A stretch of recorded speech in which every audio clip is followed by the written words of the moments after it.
On behalf of the Benemérita y Centenaria Escuela Normal del Estado, it is a pleasure to welcome Dr. Julio Juan Villalobos Colunga, distinguished educator and researcher with more than 3 decades of experience in Mexico, the United Kingdom, and the United States, specializing in language education and teacher training.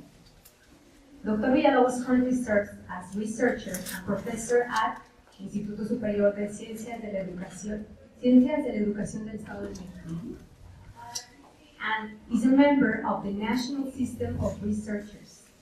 His academic work has contributed significantly to educational research and language teaching.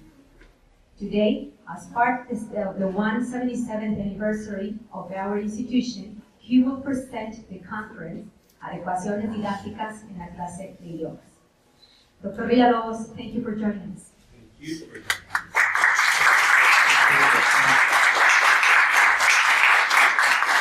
Good morning, everybody, again. So I hope you can hear me. Can you guys hear me? Yes. Nice. Hopefully everything goes smoothly. All right, it is really an honor to be here this morning, not only because I love teaching training, but also because I was a student of Escuela Normal many years ago.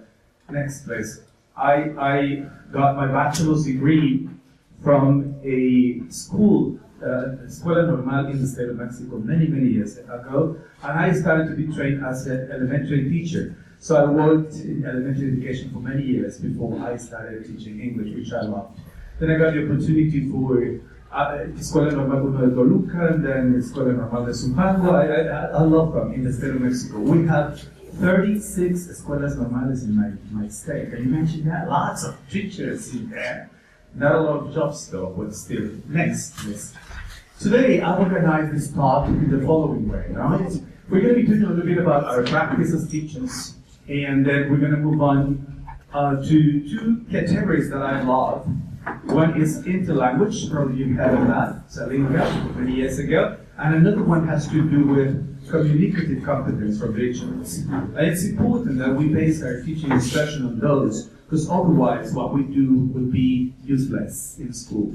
I mean, I've got students that are taking courses at PhD degrees or master's degrees, and they've been through English for many years, and they are not able to hold a conversation. So what have they done throughout their life? Like many years, many hours spent learning English, and they do not hold a serious conversation. So something must be wrong. What's going on with that, right? Then we'll move on to some key elements to this new Mexican philosophical approach that is going on in Mexico. And finally, I will share with you some strategies that will enhance our practice as teachers, right? So that's the deal. Please, let's get started. Say hi, hello to the guy next to you. Probably you don't know him or her, alright? So let's get started. What are you expecting? That's important. So come on, guys, say hi, hello to the guy next to you. Something. Have you met them before or not? It's the first time. Lovely. Next. Our practice, our practice every day. You're going to find out, some of the teachers in here with some experience will know that, there's going to be a tension always in between what you're taught to do and what you think is need to be done. That tension, it's written like Paul, a researcher in Argentina, but he had a little bit of approach in England though. So what you are told versus what you want to do, that's always in there, and you need to decide. As practitioners, as teachers, it's important that you do what you think is the right thing, not what you're told. Or a nice combination at least, sometimes, right? Sometimes it's complicated though. Then again, it has to do with how involved you are teaching, and also on the expectation, what parents, teachers expect from you, all right? So that's our practice every day. Not everything is theory, but not everything is practice as well. It's a nice combination. You need to have like a foundation for you to decide on what to do in your everyday life. There's this researcher from the school from Frankfurt, Adecuaciones, that would say that we are concrete people in concrete areas, so we cannot absorb the same as everybody else. So we need to base our decisions on local things, right? On local people. And I'll tell you more about what I've done in my life. If I had stuck to prescription, my practice would have been really bad. I needed to make some decisions based on the people I was working with. Thank you. Next one. The first category. Well, so parts of it. Our practice is complex, and we need to decide what to do, paying attention to what we are instructed to do so, and also deciding our local activities because we are concrete subjects. Are we fine so far? Interlanguage. What do you think interlanguage is? Have you heard that word before? Interlenguaje. What is that? Spend a minute, talk to the guy next to you. What do you think interlanguage is before I go over that category? So talk to the guy next to you. What do you think interlanguage is before I move on? Go ahead. Come on guys, talk to each other.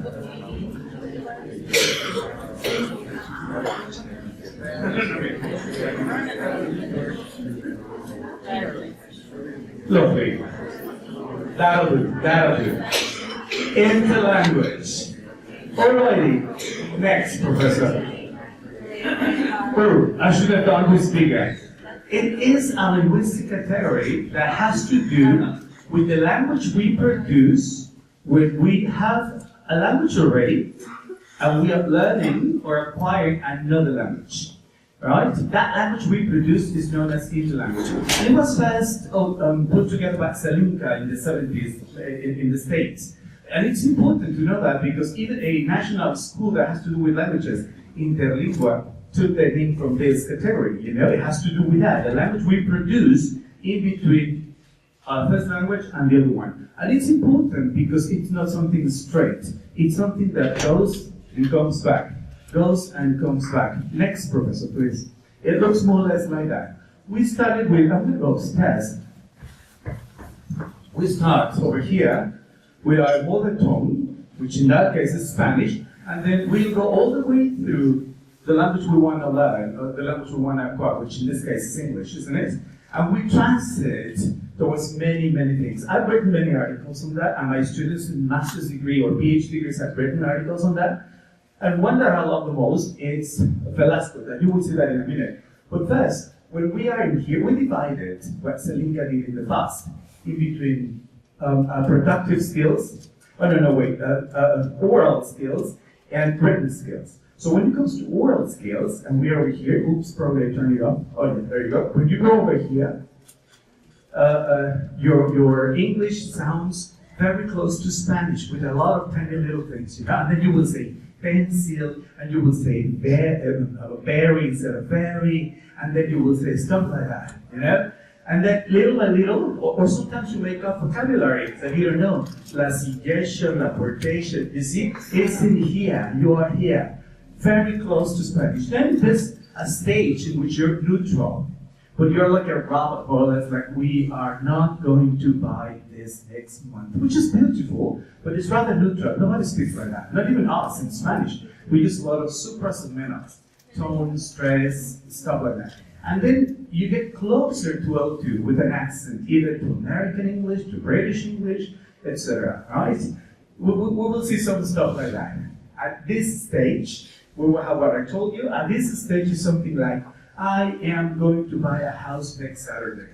But at this stage, it'll be something like, I'm gonna buy a house on Saturday, right? Or contractions. Just think, find out about it, I have done. You will hear people like that in Texas with a lot of contractions. Nobody will say in real life, if I had known about it, I would have gone. Never, unless you're teaching or so. And then over here, you're not even able to produce that. So tiny little things. And when it comes to writing, you're very close in here as well. A lot of things will be done in Spanish because you don't have that ability. It's close to you. When you're in a neutral stage, everything seems to be fine. I'm sorry. But syntax, you know, over here.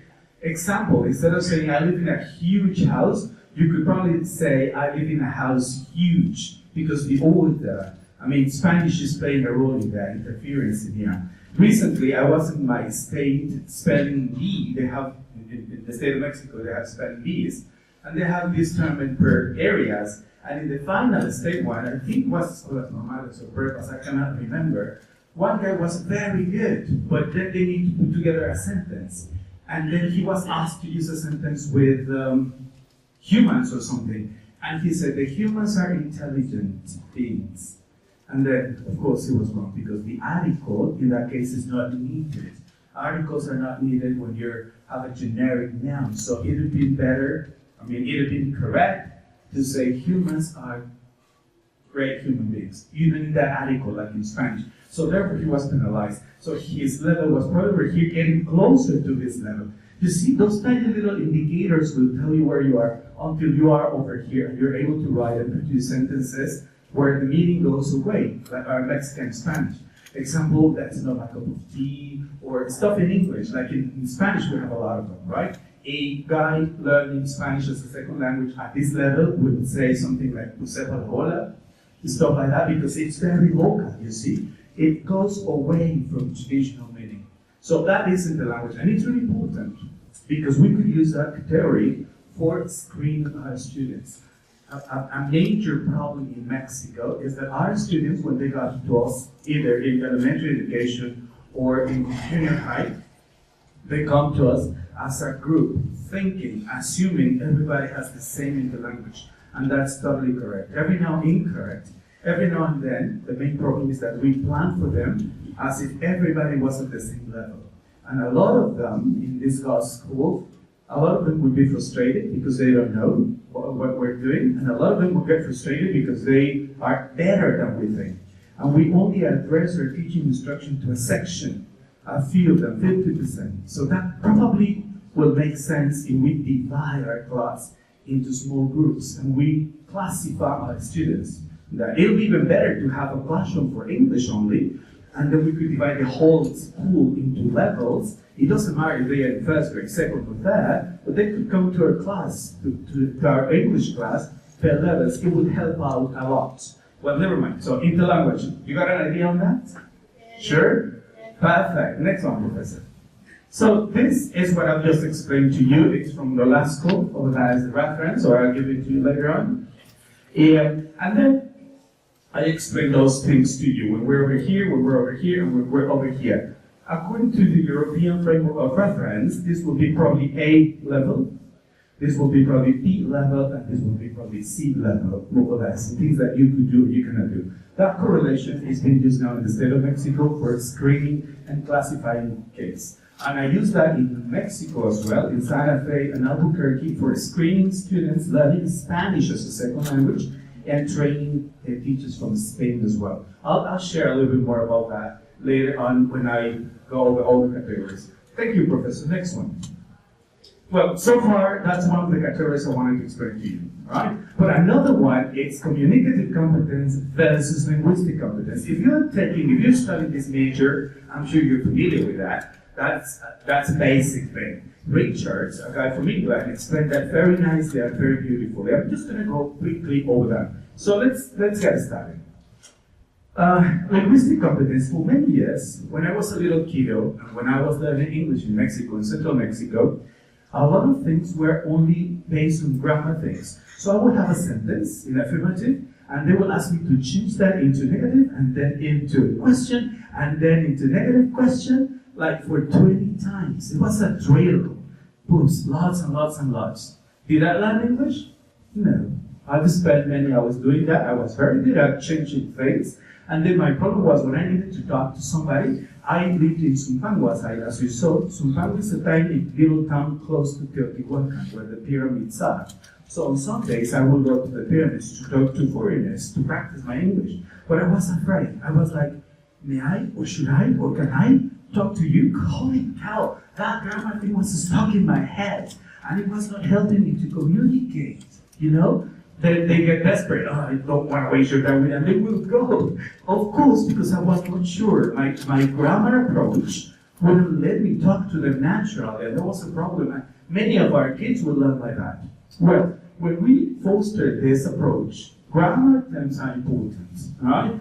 Everything is centered in grammar. Nowadays, a lot of everyday practice in secundaria or even in primaria is based on this, right? Everything is stuck to that, right? Next. Example. How could you translate ya pasó lista in English? If you said to me, have you passed the list, you're wrong, okay? Grammatically, this is perfect. But how could you translate that? Tell the guy next to you, 1 minute. How could you translate that? In the meantime, I'll drink a little bit of coffee. Got it? How could you translate that?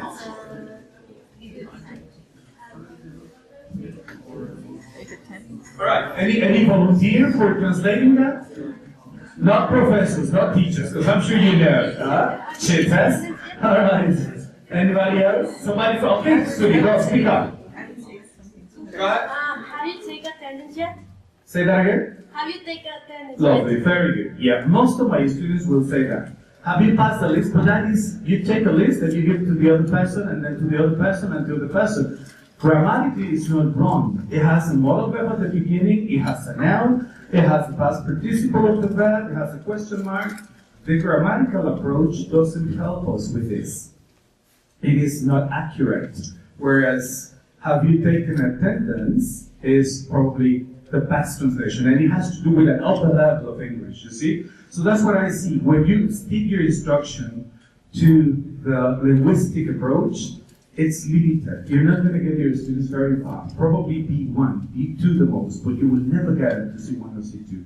You need real life, a different approach for helping them. So this could help us at the early stages of learning a language. You know, it doesn't matter where you are, elementary, junior high, adults, as long as they are in the early stages, you know, in the language, B1, B2. But the higher you get, you need to move on from that. Another example I have, Professor, the following one.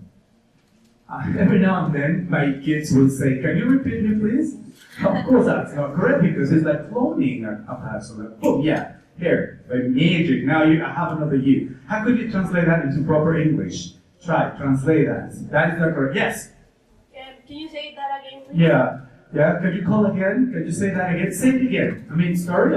You know, instead of that. But then, Spanish is playing a role, and we're getting it wrong. Right? Next, I think I've got some examples. Okay, I'll give you some examples later on that happened in real life. When I was in Chicago, one of my students, I was a fourth grade teacher, I guess. It was about to be my birthday. My students were bilingual. One of my students said on the bus, like he was a writer, le voy a disparar un pastel al señor Villalobos. Somebody overheard that. Somebody overheard disparar. The following day, you should have seen. I was taken to the office. The police officers were there. They had a little kid with cuffs and stuff. And only because one guy he said disparar, Mr. That he was, it's something you wouldn't say.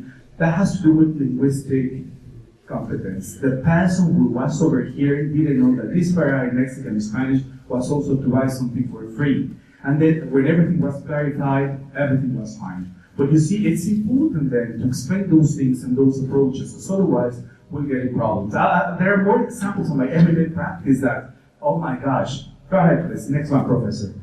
Whereas communicative approach, the competence, has to do with not only the linguistic things, but also what's going on, who my students are. You know, it could be a gesture, it could be a sense. You know, when I was in the States for the first time, I hated when I was at the supermarket and I would say, thank you. And they would say, thank you. I said, why do they say that? I was expecting people to say, you're welcome, but nobody says that. You know, it has to do with tiny little things. That, or just a, thank you, and then, that is nice, that is cool. And I wasn't, but that has to do with communicative competence. Not only grammar, many more things, right? I'll mention it, or just go with your handwriting.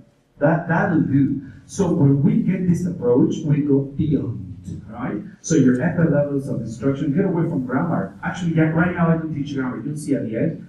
I love grammar, but I don't teach it anymore. I mean, we have lots of technology for that, media. So I use a lot of these inverted, we call blended learning. They do a lot of things outside. They come to my class for practicing, like design activities, speaking out, describing things where they put that into practice. And if I notice somebody is not there, I assign things from the BBC, from NPR. I hate teaching grammar on my classroom anymore. They'll get bored. It's a different world, not in the past, you see? So you will probably get to that eventually. Thank you. Next one. According to Richard, as I told you, communicative competence has many components. Accuracy, fluency, you know, I told you about this. Nobody will say, I'm going to buy a house. I'm going to buy a house. If I know about it, I'd have done. Stuff like that. Complexity, not only all the time say beautiful, but what about hilarious? or monkeys, so vocabulary as well. How appropriate is what you say for that context, all right? This is cool because it gives us the opportunity of not denying what people say, but placing that in a different context, even for Spanish. In the research I'm conducting now, I document words, lexicon for my prepa and licenciatura students in a private institution. And they would say a whole bunch of things when they are not in a classroom. I go and sit by the OXXO, and you should hear, and everything is documented. It has to do with this. But they know the rules. They're not going to use that in the classroom. They use it with friends and stuff. That happens also in English. Don't deny what you know, but tell them where to use them. Lexicon is important, and this ability is there. Something that has to do with that reminded me when I was little, and I was in this institution in Mexico City learning English. The class was over, and I had my books there and my stuff, and I said to my professor, "May I keep my things?" Trying to say, "Puedo guardar mis cosas?" But may I keep my things was totally wrong.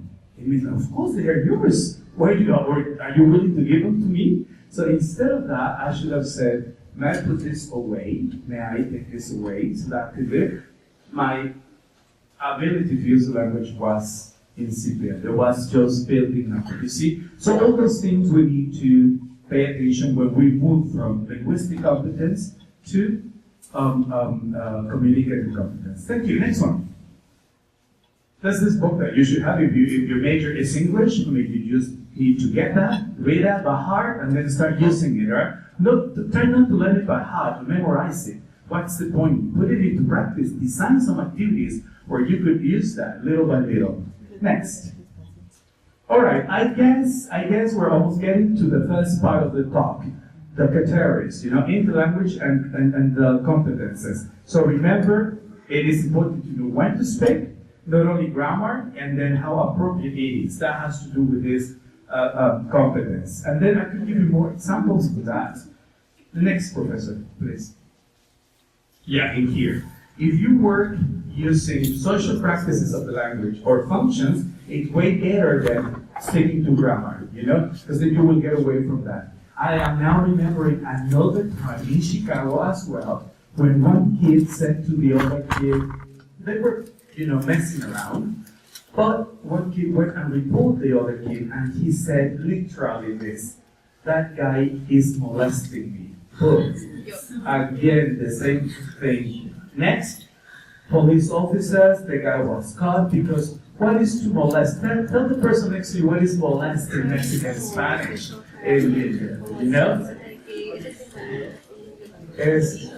Es hacer toqueteos sexuales o tocar sexualmente a alguien. So it's very complicated.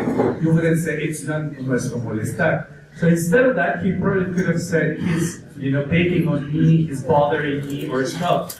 Now, when they clarify the whole thing, and that's because we were not using this social thing approach. So it's important because major things may happen, So important in that. Next, please. All right.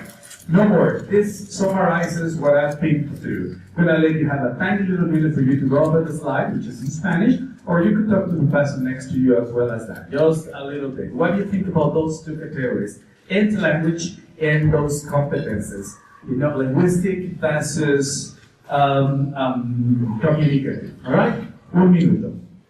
But I want to see you talking to the guy next to you. You like that or you don't? Do you have that idea? Or don't, probably.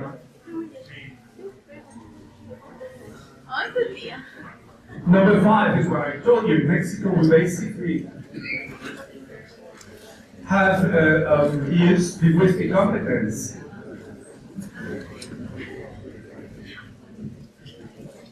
All right. Do we need to get away from grammar? No. We use grammar as well. Grammar is tested in every single exam. But we need to get away from teaching grammar all the time? Yes. We need to work on speaking, on everyday use of English and practices. Alright? I'm leaving the presentation for you to have it as well, so you need to get a picture or anything. You could use it later. Professor, next one please.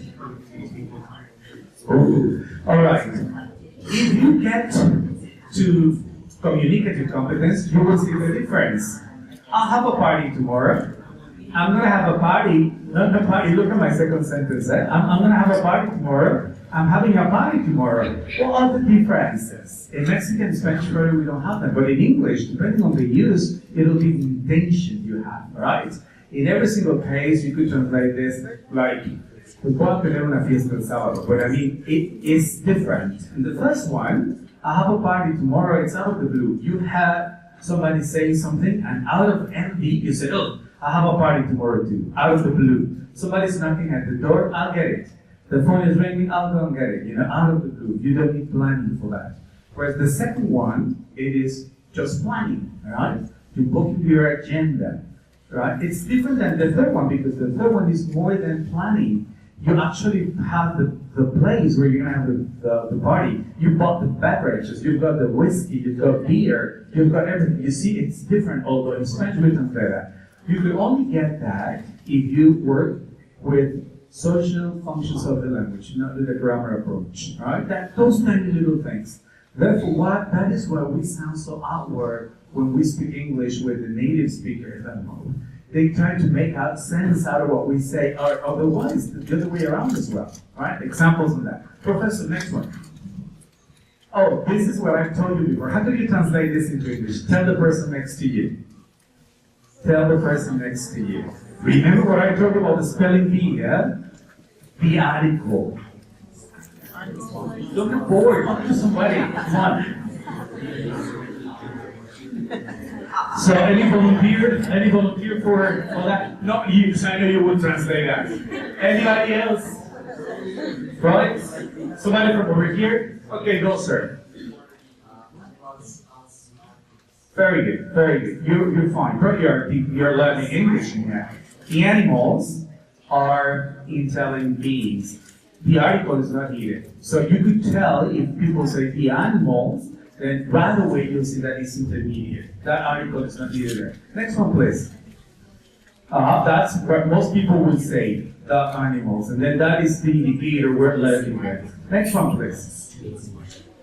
Good. And that's one. How could you translate that in active way? How could you translate that? Tell the person next to you. What is the active way? What is the passive? And what is the causative? Spend a minute for you to translate. And Spanish will say that. And what's the difference? So talk to the guy next to you. Active, passive.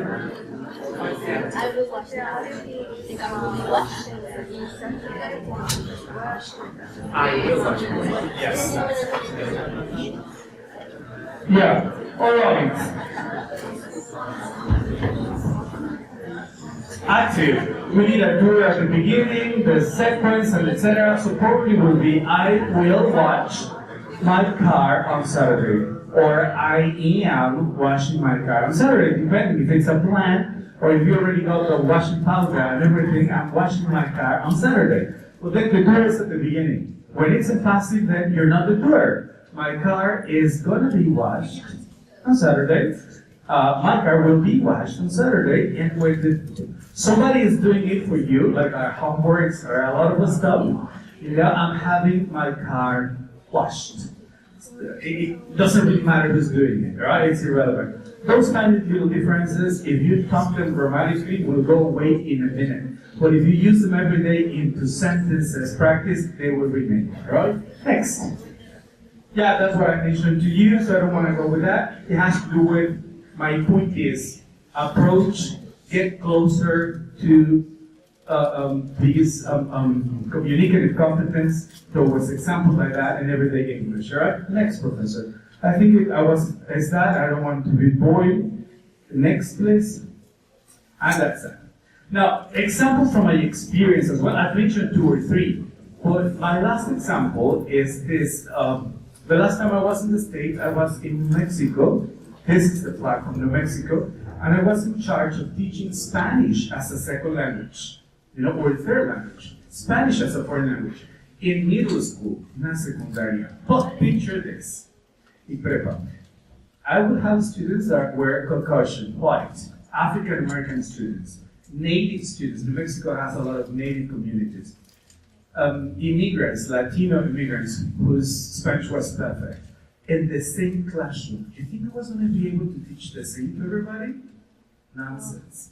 So that's my point. You need to, based on that, on the foundation you have, screen, organize, and put them into practice. You needed to organize them into A level, B level, C level, within the same classroom, you know? And I will have my African American students at that one level there, with the same topic, but different activities depending on the level. Otherwise, it wouldn't be meaningful. It would be a waste of time. And then at the end of 1 year or two, I will have African American students speaking Spanish. I will be, Mr. Villalobos, el agua, el baño, ¿dónde está Maria? I mean, it was fun because they were able to produce things that if I had a different approach or teaching the same, which was impossible, I mean, some of them were native speakers of Spanish, how could you teach Spanish in those terms, you know? To see my point that you need to differentiate based on in the language. That could help you out a lot. Next, Professor.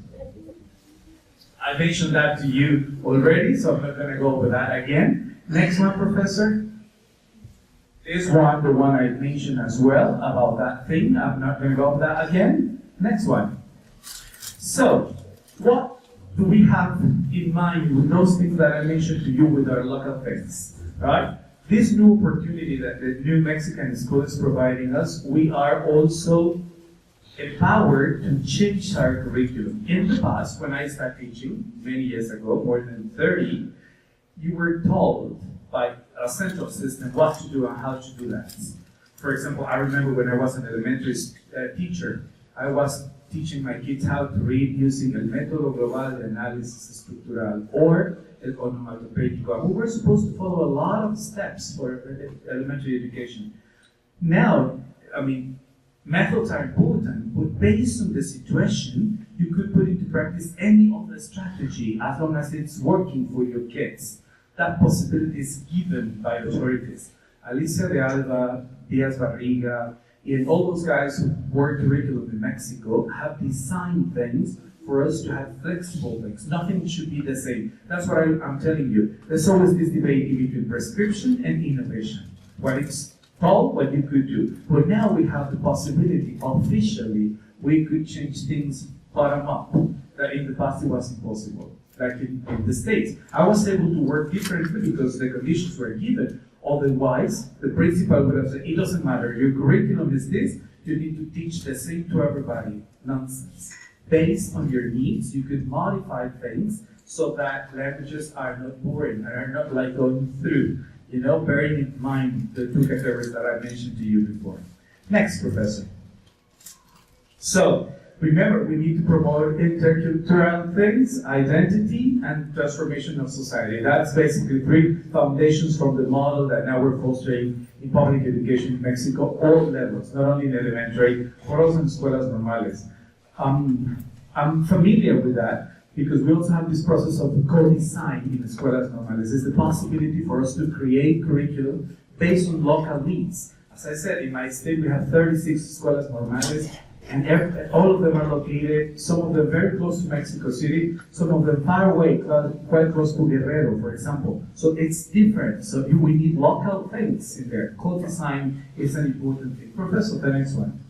Here, you know, this is what is really important. This gives us the foundation for changing and modifying things. You don't need to stick to the same, right? And of course, it here has to do more with you. Next one, Professor. Now, design here, when you go to this plan, when you analyze your local communities and you could suggest things, you could link things from the past. You could teach languages not only at random in a neutral way, but you could use them with local models. What they produce, in the state of Mexico, we have many states, many councils, many municipalities, and they are different. In Tehuaya, for example, they produce some beautiful roughs. In Tultepec, they produce a lot of fireworks, pyrotechnia. So depending on each area, you could modify your content so that it is meaningful, all right? Next, Professor.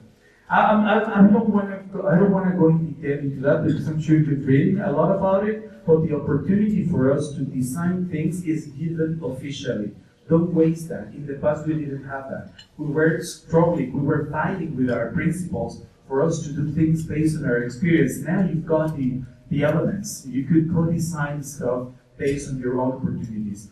Don't be lazy and suggest, because now there are a lot of new professors will buy stuff and will try to do the same as they do in other schools. That wouldn't help. Think of your students using the language, communicate with competence, organize, suggest little baby steps, and suggest things based on your own situation. Try not to be the same with others, because that wouldn't work. All right? That's what is important. Next, professor. It's a little bit more of that. Strategy, you couldn't see that, but in the presentation I'm leaving has to do with that. I'll leave it for you. Next, professor. And I was just sharing this with you. Temuaya, you probably heard about that. So you could create strategies with that in mind. Or in Punta, where they have to do with fireworks, you could create a lot of stuff on this. Or in Toloyuca or Teotihuacan, you could talk about historical sites, depending on the area where you are at making those linkages. That'll be more meaningful, you know? Even vocabulary, even sense, even inviting, etc., stuff like that. Then rather using the book, by the way, I don't use books anymore because they are standardized things. I take things from the book, but that doesn't rule my lessons, you see? There are a lot of things, remember my blended learning approach. They learn from over there, we come and practice based on their needs, which is important technique. Next, professor. So, I'm leaving this slide over here for you to talk a little bit about that. 1 minute with the guy next to you. Does that make sense? Do you think you're able to suggest things when you're in your practice based on your own reality, or you think you will stick to what you're told to do so in a national program? Talk to the guy next to you a little bit of that. 1 minute for you to wake up before you fall asleep, all right? Talk to the guy next to you of that. What do you think of that possibility? Is that good or no?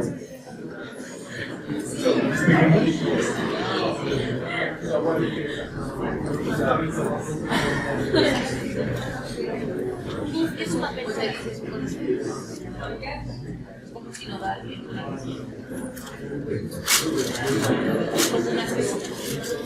We're ready to start from chapter, right? Which one do you like?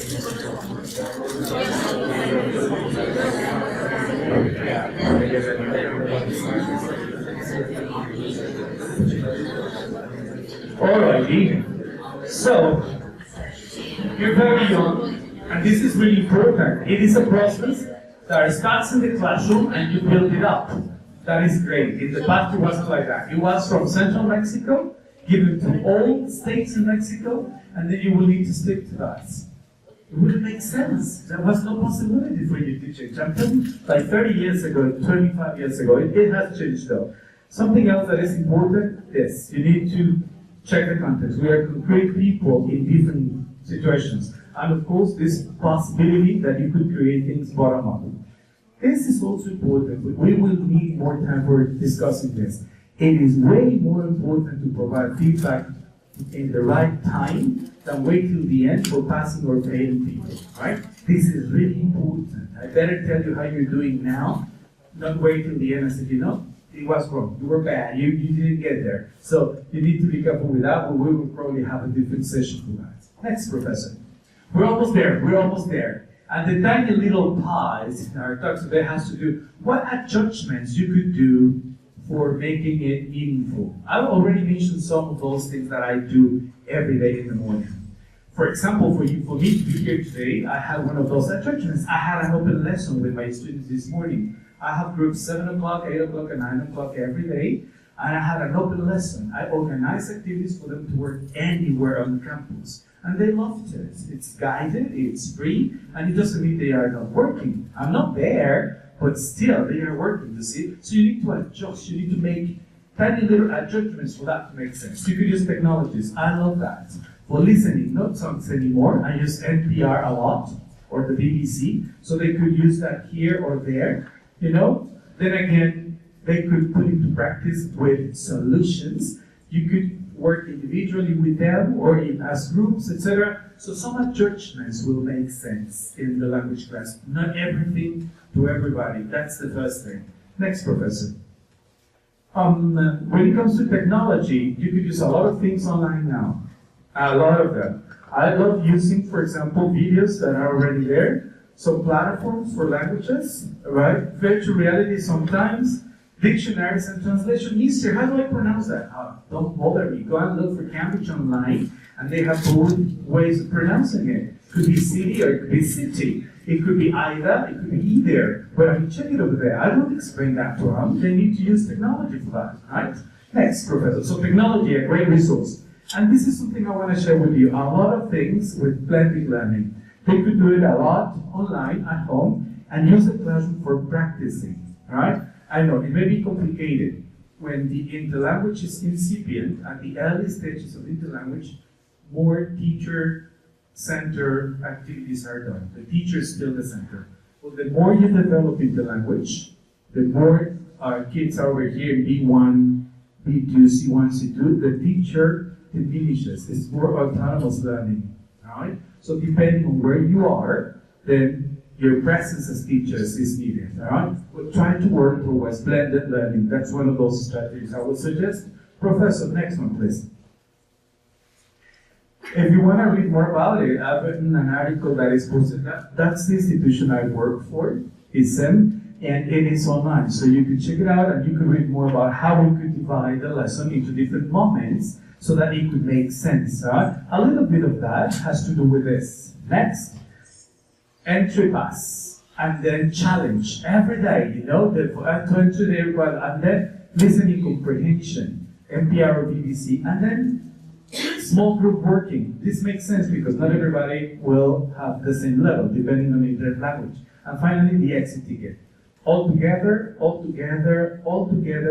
differentiated, different activities for everybody in my classroom. We don't have the chance to have organize my students per levels outside. So when they come to my classroom, 40, 50 students, they know what level they have, and then they sit together according to the European framework of preference. You know, my A level students, my B level students, sometimes I could be able to say B1, B2, and every now and then I get somebody at C1 level. So I could also have activities for that person. But you see, this is important because in here, we differentiate. I don't teach the same towards everybody. It could be the same topic, but different activities. By doing so, it does make sense.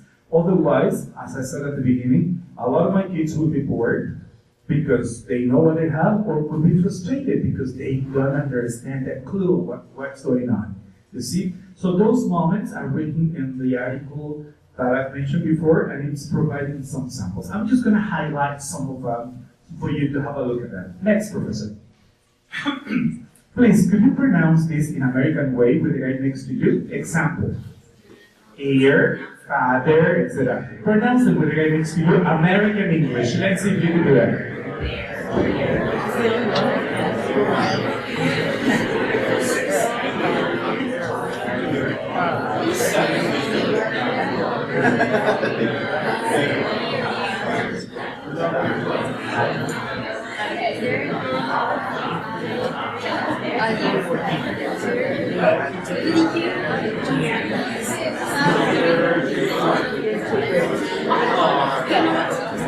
Alright, very good. I know, it's a standard American English, you know? A lot of times my students will say, but no, I've heard people say yes, just think of Mexico as well. I will go to Chihuahua quite often when I was in New Mexico, and once I had a flat tire, and I was looking for la vulcanizadora, nobody could tell me. At the end they said, oh, you're looking for el desponchado. So in Chihuahua, they say desponchado and not vulcanizadora. You see, it's different. The same happens over here. But the standard way would be very nasal. Here, car. What about this one? 30, that is complicated for our Mexican students sometimes. Peter, city, Slata, McDonald's, Oscar de la Ladas. My last name is Villalobos. I was teaching once in the classroom. Most American schools have speakers in the classroom. And once they were calling me, Mr. Lavas, come to the office. And I was not paying attention, of course. My kids were, duh, it's you need to go over there. And then you learn how they pronounce things, you know? McDonald's, Oscar, you know? It's like a Mexican, careful with those. What about in British English? Why don't we have that? Try British English now. Pronounce them. Very good.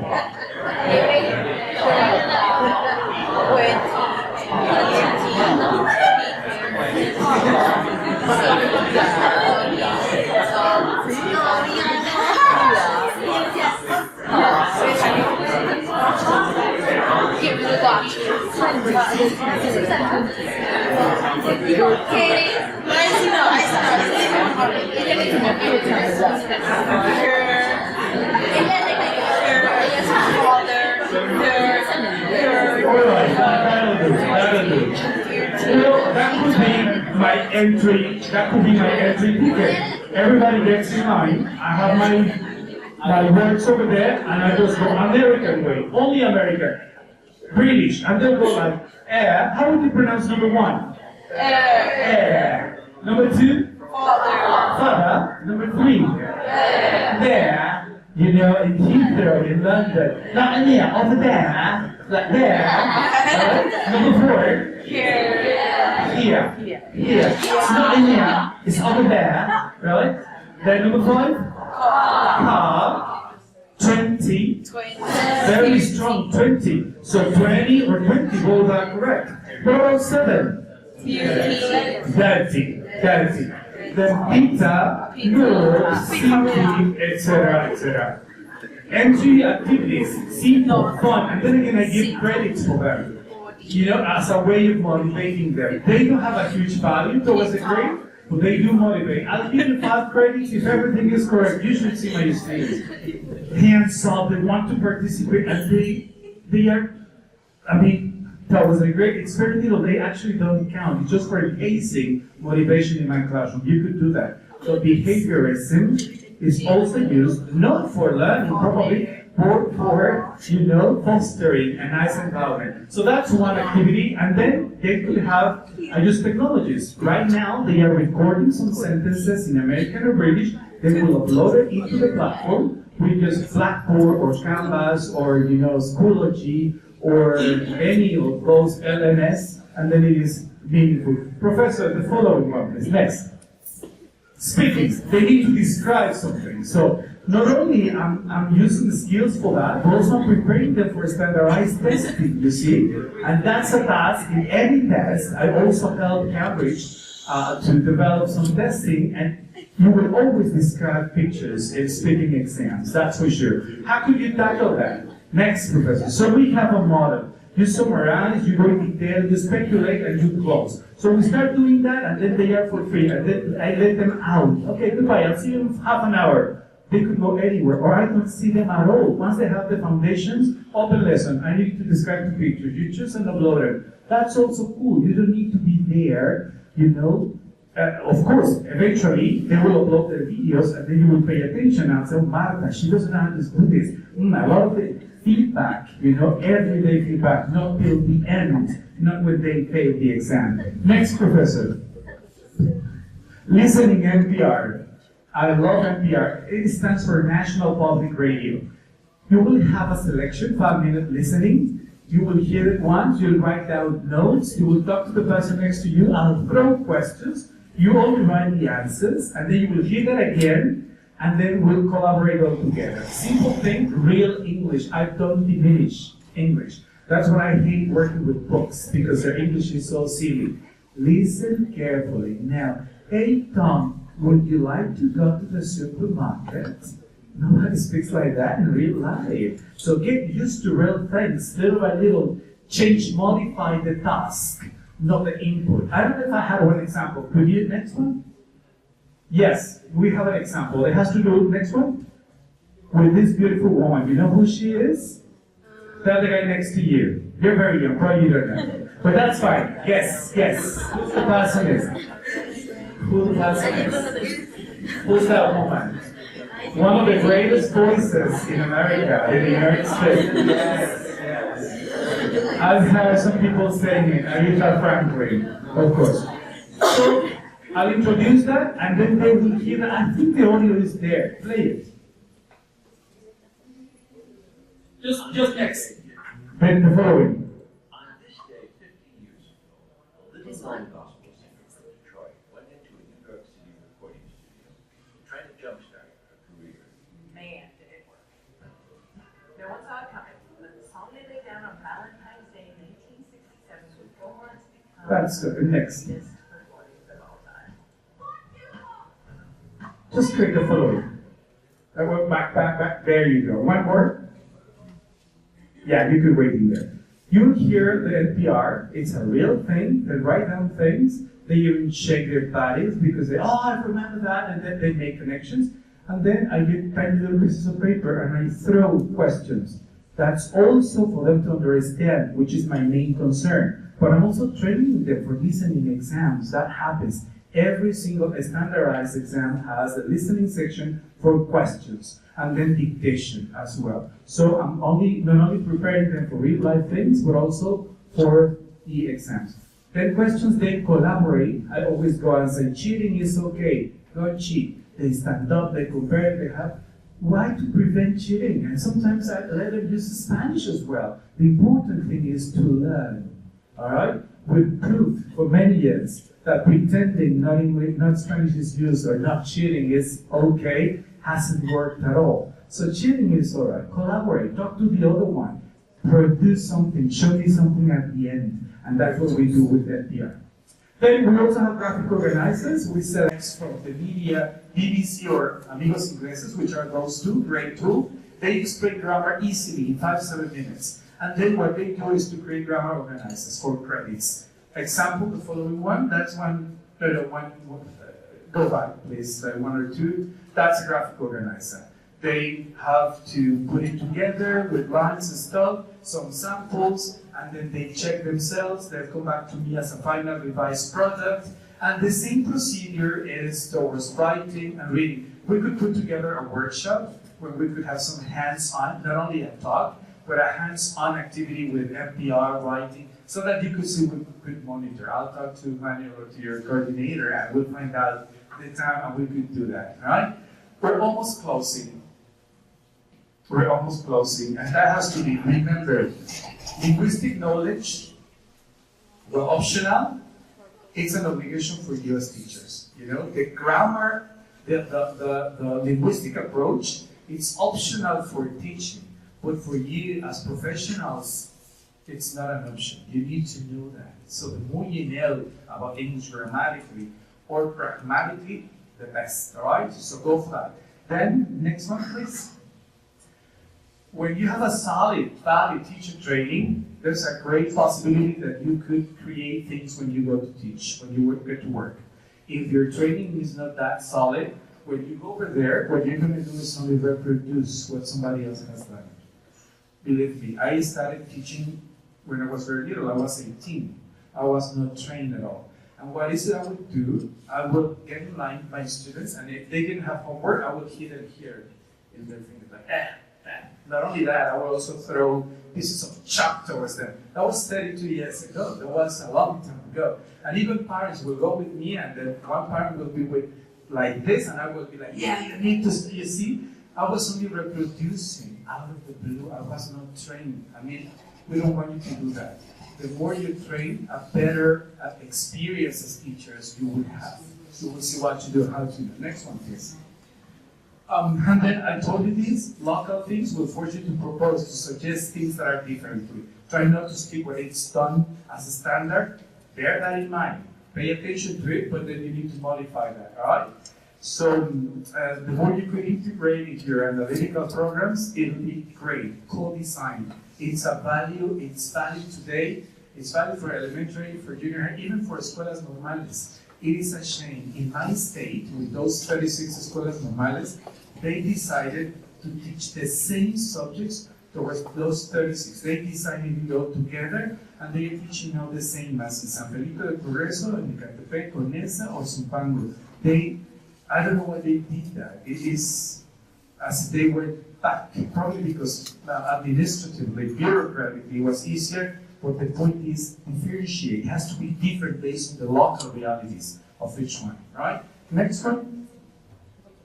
Differentiation with our classroom. I told you not the same to everybody, that's impossible. You will only foster the same things that are happening now, non-English speakers. So make different things for different people based on interlanguage, right? Different groups, low levels, high levels of interlanguage, different activities. Thank you. Next. Teaching the same thing to a group of students is a non-inclusive practice. I told you that. That doesn't contribute to interlingual development. Next. And then I guess that's that. Pedagogical orientations can mean a different way of organizing your classes on the one day-to-day basis. That's what I suggested. I promised we could work on a workshop which is more hands-on and not only talking. Because I can see your faces like, oh please, I want this guy to stop talking now. You probably need to do something hands-on which will be more meaningful. Right? Next, Professor. I think that's that. In crisis conditions, such as those years ago or right now in a post-pandemic, just what happened on Sunday, in a crisis thing, it is us teachers who could help others to make a difference, right? In any field. So congratulations for being future teachers, for being trained as teachers in escuelas normales. I think they are really important in our country. They don't have them in the States or in England. They get trained in universities, and it's very expensive. That's why the United States always looks for teachers in Mexico, in Latin America, the same in Europe. You have great opportunities if you want to go over there.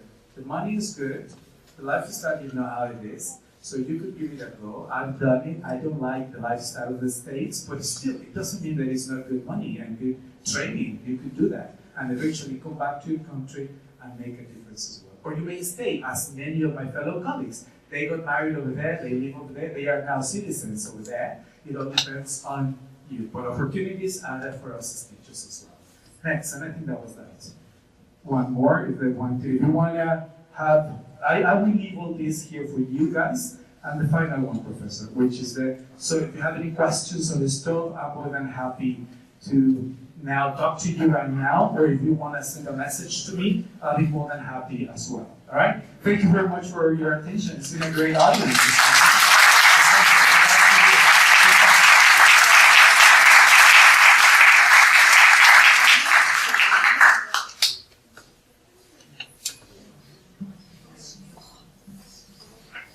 Okay, thank you, Dr. Villalobos, for your valuable presentation. We will open the floor for questions and comments.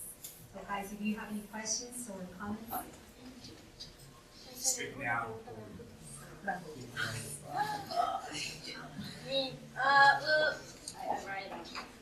You talk a lot about communicative competence, and we have already been to practices before. So one of those things that I always worry about is that my students do not get involved with the language in their houses. In their context, it's like it isn't useful. So I actually told this Miss Mahatima the other day that I find it like hard sometimes to keep motivated because my students don't use the English that I taught them in the classroom in their houses. They go to the house and they forget it. So what is one of those things that I can do? So when I try to instigate communicative competence on my classroom, it can stay within my students. Like they don't just forget. Yeah, cool question. I'm assuming they are elementary kids or junior. Middle school kids, but they're like first graders. Yeah, very good. Still, a lot of teacher training, a lot of teachers in their activities are needed there. So you are a key factor. You're going to be modeling, you're going to be anticipating things. So I would say the school is the center of attention in there. Make the spaces at the school meaningful. So twist a little thing for, instead of explaining things, putting them into use at school. That will make a great difference. Assign things for them to find out. I don't know, probably you're working towards the function of creating people using the simple present. So assign that. They could watch those and then put that into practice. Once they get in there, make your classroom as full, as living as possible. That will make a change. In the classroom, I know out there it will be impossible. Even in private institutions, you cannot foster, you cannot create a, we will call it, all-inclusive atmosphere for learning the language, unless they go and take a program in another country. But that tiny little difference will make sense to us. Okay, thank you. Anytime. Yeah, in reference to that? Yeah, to what she was saying. Now that's something very interesting about being a teacher. Sometimes we plant the seed, but we don't actually see when that seed becomes a tree. Yes. So it does require a lot of patience in our part, and sometimes it is very frustrating because we deal or we try to teach something and we don't see the results.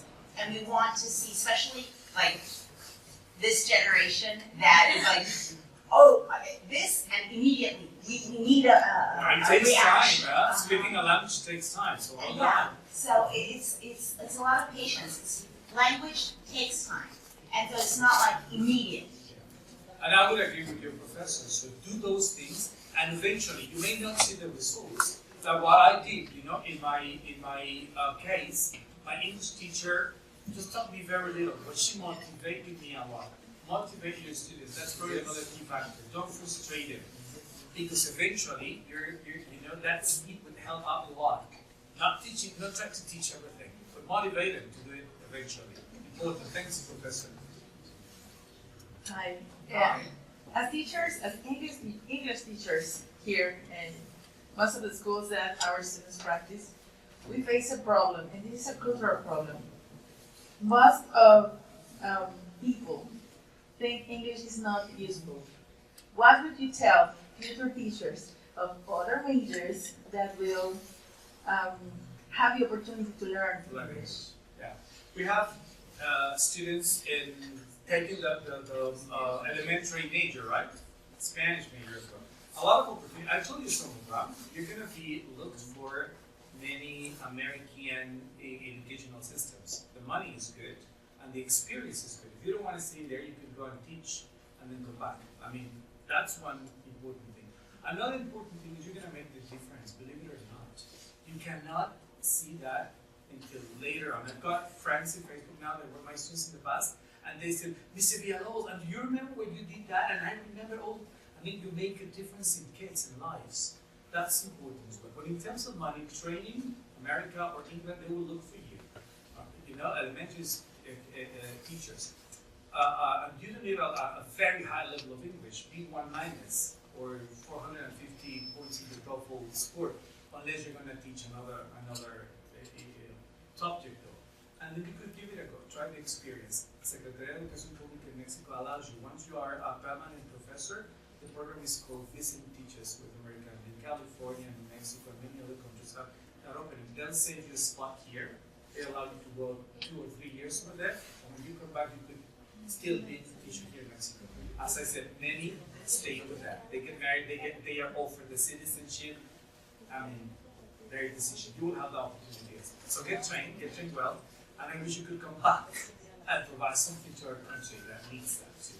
Right? I hope I've answered that. Good. Yeah, thank you. All right. Anyone else? Anybody else, guys? In Spanish as well, eh? Pues también hablo español, of course. Mexico then. Go ahead then. Anybody?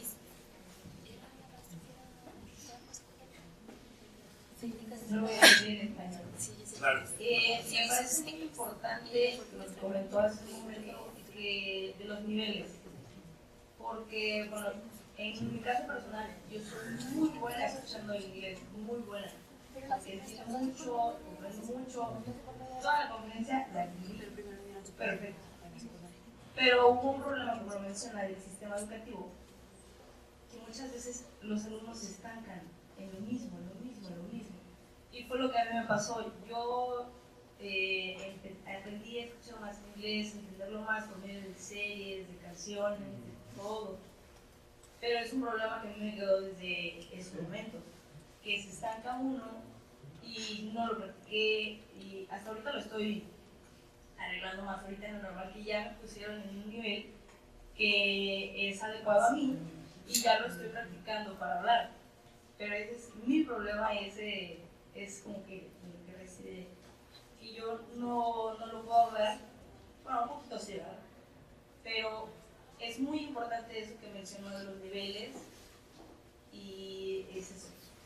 Y eso es como una prueba de que es real. Another one, I totally agree with you. You get frustrated. There's, in linguistic terms, we call fossilization, when you cannot learn anymore.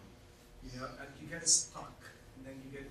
A lot of my adult learners, I hate English. So not only you need to fight towards the linguistic aspect, but also the motivational aspect, because they've been learning that for years and they are stuck.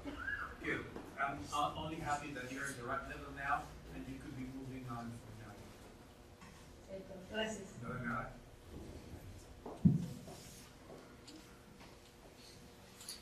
I guess that's it. Anybody else you want to?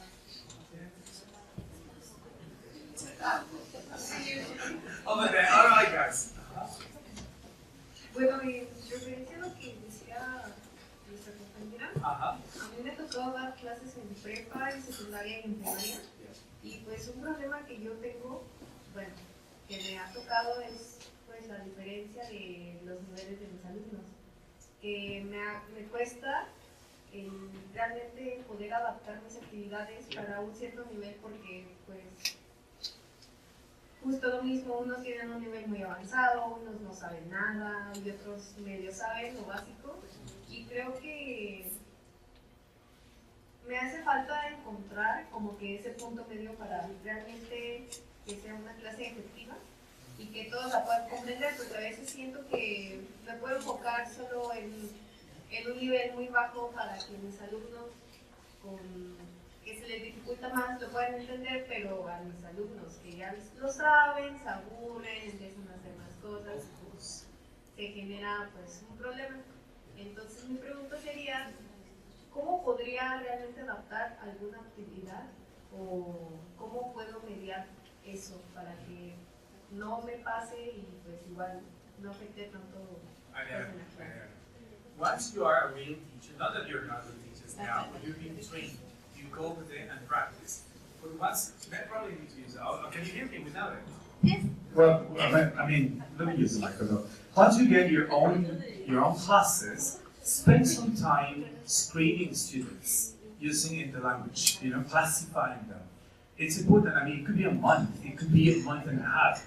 It's more important to classify them because once you know who you're working with, you could organize small groups, and then you need to modify that because otherwise you will be doing what you're doing, teaching the same to everybody, frustrating some, getting bored others. So, and once you classify them, you could design. It involves a lot of work for you, but you could design different activities at the center level stage for them. It'll be meaningful because it'll be at their level. They will be frustrated.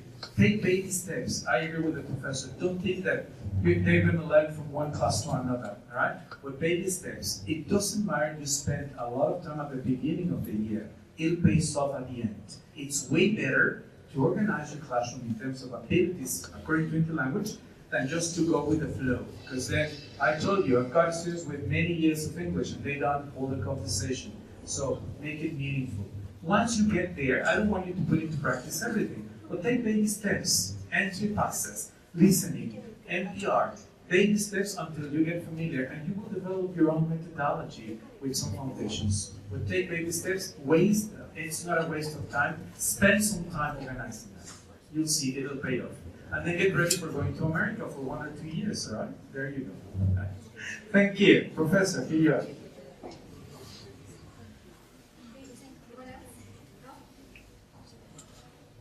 Okay, so thank you very much for joining us and for sharing us this valuable presentation.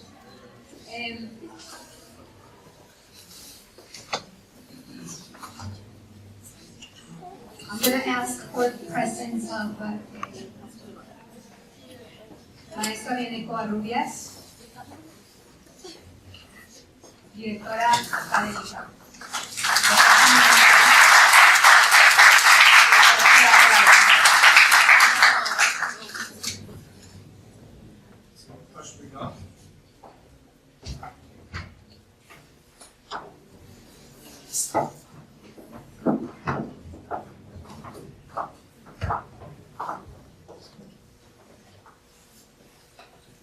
Voy a dar lectura a la constancia de la primera intercentenaria Escuela Normal del Estado de San Luis Potosí. Otorga la presente constancia al doctor Julio Juan Villalobos Colunga por impartir la conferencia Adecuaciones Didácticas en la clase de idiomas, dirigida a los estudiantes de la licenciatura en Enseñanza y Aprendizaje del Inglés de la ABCN en Sala de Conferencias de la Unidad Educativa el 24 de febrero del año en curso, a las 9 horas, como parte de las actividades del 177º aniversario de esta Casa de Estudios. Firma el doctor Juan Rodríguez, director general de la ABCN.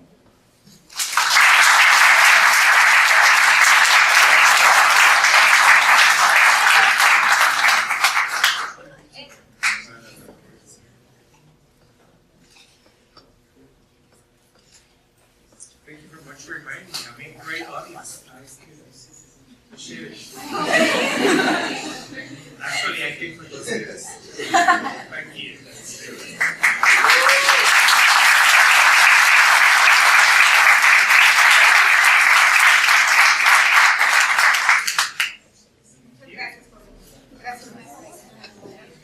Thank you guys. I'll see you later. Bye now.